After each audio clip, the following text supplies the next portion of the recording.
지금 이 순간을 살아라. 에크하르트 톨레. 1장. 마음은 내가 아니다. 당신 자신을 마음으로부터 자유롭게 풀어놓으라. 질문. 생각하는 자를 지켜본다는 것은 정확히 무슨 뜻인가요? 어떤 사람이 의사에게 머릿속에서 목소리가 들린다고 말하면 의사는 그에게 정신병원에 가보라고 할 것입니다. 하지만 사실은 모든 사람이 머릿속으로 하나 이상의 목소리를 듣고 있습니다. 자기도 모르는 사이에 생각이 저절로 진행되고 있는 것입니다. 그래서 머릿속에서는 독백이나 대화가 그칠 줄 모르고 이어집니다. 거리를 걷다가 혼자서 중얼거리는 미친 사람을 만나는 것은 드문 일이 아닙니다. 하지만 정상적인 사람이라도 별 다를 것이 없습니다. 단지 입 밖으로 큰 소리를 내지 않을 뿐이죠. 그 목소리는 뭔가 자기 의견을 내놓고 추측하고 판단하고 비교하고 불평하고 좋아하고 싫어합니다. 그때그때의 특정한 상황에 관련된 것이 아닐 수도 있습니다. 가깝거나 먼 과거를 재현할 수도 있고 미래에 일어날 수 있는 상황을 연습하거나 상상하는 것일 수도 있습니다.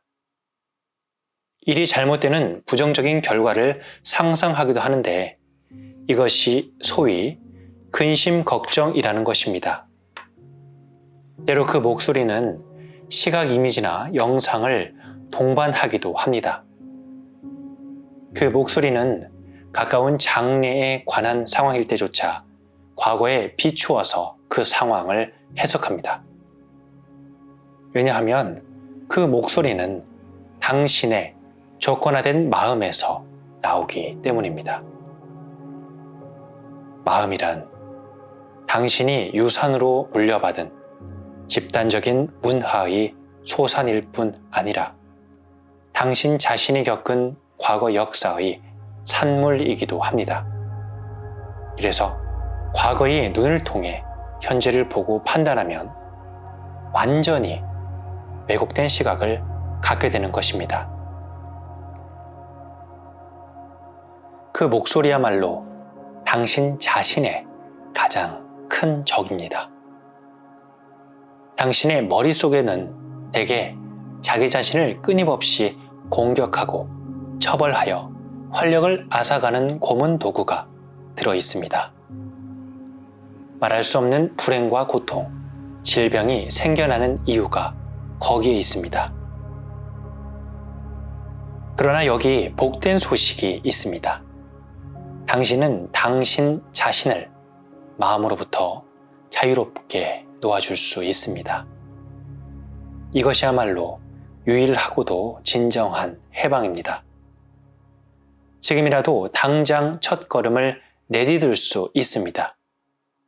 가능하면 자주 머릿속에서 들리는 목소리에 귀를 기울이기 시작하십시오. 낡은 축음기를 틀어놓은 것처럼 오랜 세월 되풀이해서 들려왔던 사고 유형에 특히 주의를 기울이십시오.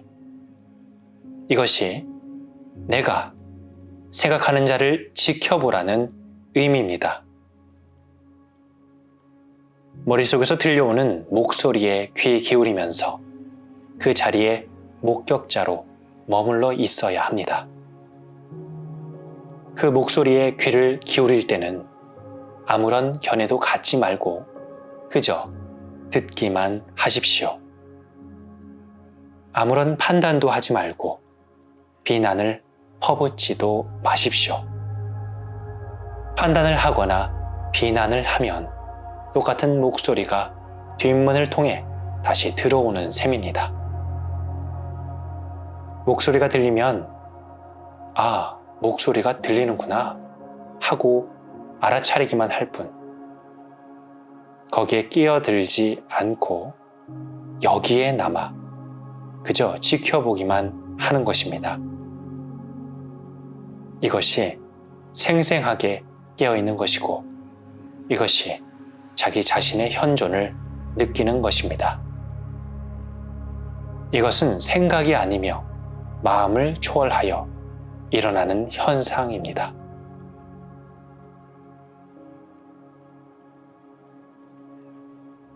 생각에 주의를 기울이게 되면 당신은 그 생각뿐 아니라 그 생각의 목격자인 자신 또한 의식하게 됩니다. 새로운 차원의 의식이 들어오게 되는 것입니다. 자신의 생각에 주의를 기울임에 따라 그 생각의 저변이나 뒤안에 있는 더 깊은 곳에 당신 자신을, 그 현존을 느끼게 됩니다. 그때 당신을 점령하고 있던 생각은 힘을 잃고 재빨리 자리를 피합니다. 왜냐하면 생각을 자신과 동일시함으로써 더 이상 거기에 힘을 부여하지 않기 때문입니다. 이렇게 해서 제멋대로 날뛰는 생각의 횡포를 막을 수 있게 되는 것입니다. 생각이 자리를 비키면 당신은 생각의 흐름이 끊어지는 경험을 하게 될 것입니다. 무심의 틈새를 경험하는 것입니다. 이 틈새가 처음에는 몇 초에 지나지 않겠지만 점차 길어질 겁니다. 무심의 틈새를 경험할 때 당신은 내면의 고요와 평화를 느끼게 됩니다. 평소에는 마음에 의해 가려져 있던 존재와의 자연스러운 합일감이 바로 이것입니다. 연습을 거듭할수록 고요와 평화의 느낌이 점점 깊어질 것입니다. 사실 그 깊이는 끝이 없습니다. 당신은 또한 깊은 내면에서부터 불가사의한 존재의 기쁨이 번져 나오는 것을 느끼게 될 것입니다. 이것은 결코 무아지경의 상태가 아닙니다. 결코 의식을 잃는 것이 아닙니다. 오히려 그 반대죠. 평화를 얻는 대신 의식이 흐려지고 고요함을 얻는 대신 활력과 예민함이 줄어든다면 무엇 때문에 그걸 얻으려고 애쓰겠습니까? 내면의 연결 상태 속에서 당신 자신을 생각과 동일시 했을 때보다 훨씬 더 또렷이 깨어있게 될 것입니다. 존재의 충만한 상태가 되는 것입니다. 그와 더불어 에너지 장애 진동 주파수가 높아져서 몸이 더욱 건강해지고 생명력이 넘치게 될 것입니다. 무심의 영역으로 깊이 들어감에 따라 소위 순수의식의 상태를 경험하게 됩니다.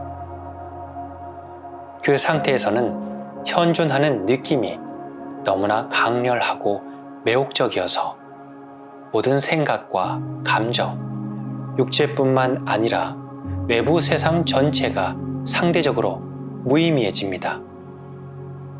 순수의식 상태는 자기 중심적인 상태가 아니라 자기가 없어지는 상태입니다. 당신은 그제야 나 자신에 대한 예전의 생각들을 뛰어넘을 수 있게 됩니다. 그러한 현존이야말로 당신 자신의 진정한 본질이며 동시에 당신보다 훨씬 더 위대한 무엇입니다. 내가 말하는 바가 역설적이거나 모순된 것처럼 들릴 수도 있을 겁니다. 하지만 나로서는 달리 표현할 길이 없습니다. 생각하는 자를 지켜보는 대신 단순히 지금 이 순간에 주의를 집중하는 것만으로도 마음의 흐름 속에 틈새를 만들어낼 수 있습니다. 단지 지금 이 순간을 확고하게 의식하기만 하면 됩니다. 이는 누구나 쉽게 할 수 있는 수행법입니다. 마음의 움직임으로부터 우리의 의식을 거두어 들여서 주의를 집중하고 예민하게 깨어있음으로써 무심의 틈새를 창조하는 것입니다. 이것이 명상의 핵심입니다. 이는 일상생활을 계속하면서도 할 수 있는 수행법입니다. 단지 하나의 수단에 불과한 일상적인 활동에 목적을 부여하고 거기에 최대한 주의를 집중함으로써 그 자체가 목적이 되도록 하십시오. 집이나 직장으로 통하는 계단을 오르내릴 때 그 계단 하나하나에 걸음을 옮겨 넣는 동작 하나하나에 들이쉬고 내쉬는 호흡 하나하나에 주의를 집중하십시오. 온전히 지금 이 순간에만 존재하십시오.